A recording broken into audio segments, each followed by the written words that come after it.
Hello there everybody, I've decided to call a last minute late night press conference because we've just heard the news from the Premier League, from the club, that Tottenham Hotspur have sacked Antonio Conte. Conte has left by mutual consent. That's it, Conte's gone before the end of the season. I think we had an idea we knew pretty much he was going to go at the end of the season, but he's gone now.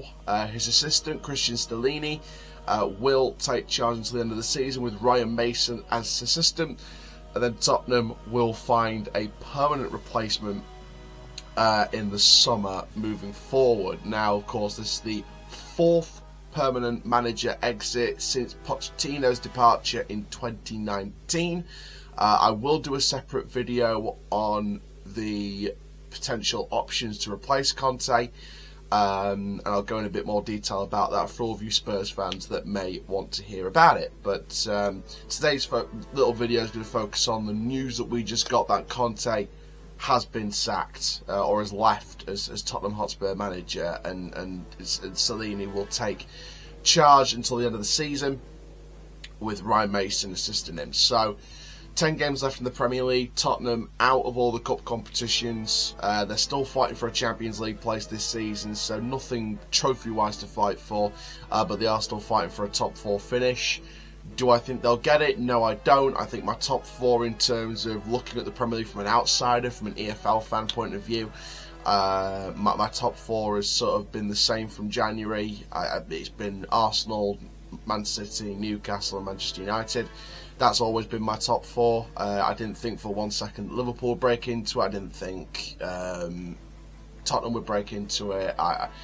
Despite the great form at the moment of teams like Brentford and Fulham and Brighton getting up there as well, I didn't think they were going to break into the top 4, to be honest. I know Fulham and Brentford especially have been amazing to watch from an outsider's point of view this season, but for me, I feel like they were never going to really break into that top 4. I think Arsenal under Arteta has been fantastic.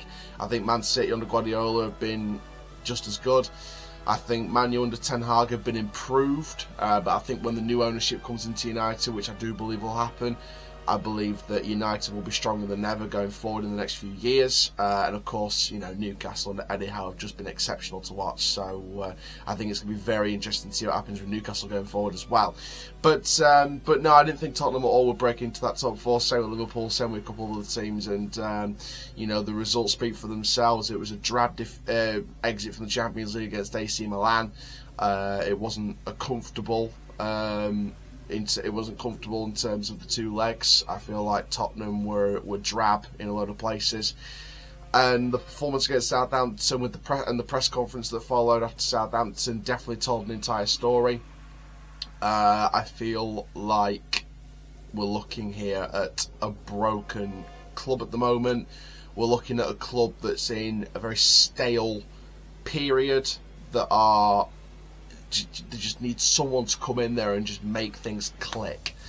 So I feel like Conte going, I mean, it was probably ending. I did sort of think when that press conference came out and I watched it for the first time, I was like, wow, at least someone's come out and had the balls to say what's going on at the club and things like that. Obviously, it's just one manager's perspective. We can't just jump to conclusions, but just me speaking from an outside point of view as a neutral, I feel like Antonio Conte coming out and saying what he said, and saying the things that he said, and we all have to take responsibility, I feel is good. I feel it's a good press conference from Conte, and the fact that he called out certain things that hadn't been called out beforehand in the past, I feel like was brave, but it takes a brave man to do it, and I think Conte's a brave man. So his football may have been awful to watch at times, but on the other hand, I feel like Conte was probably right in calling out some of the issues at Tottenham, because it felt like, when I watch the highlights of Tottenham games,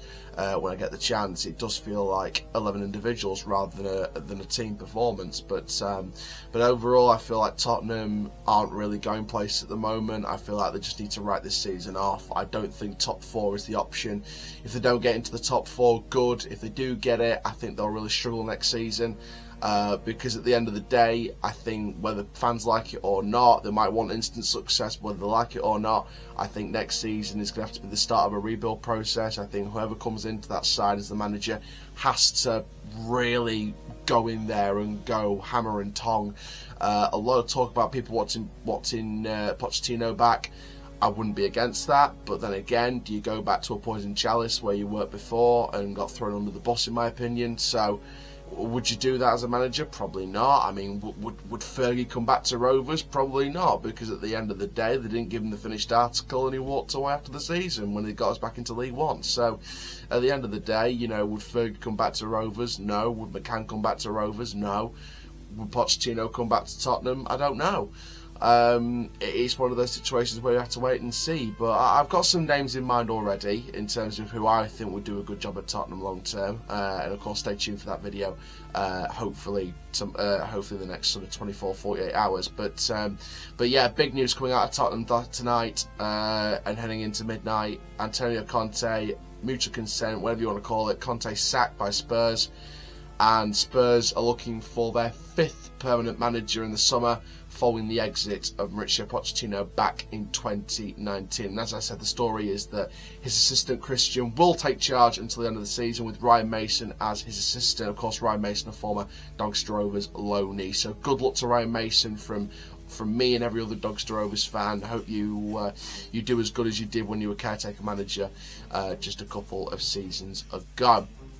But please like, comment, subscribe. Tottenham fans, want to get your thoughts down below as well. We are opening up the conversation to the Premier League and the Football League fans of any clubs, not just Doncaster Rovers. So stay tuned for more content from more clubs throughout this week. And for now, I'm the CHALL.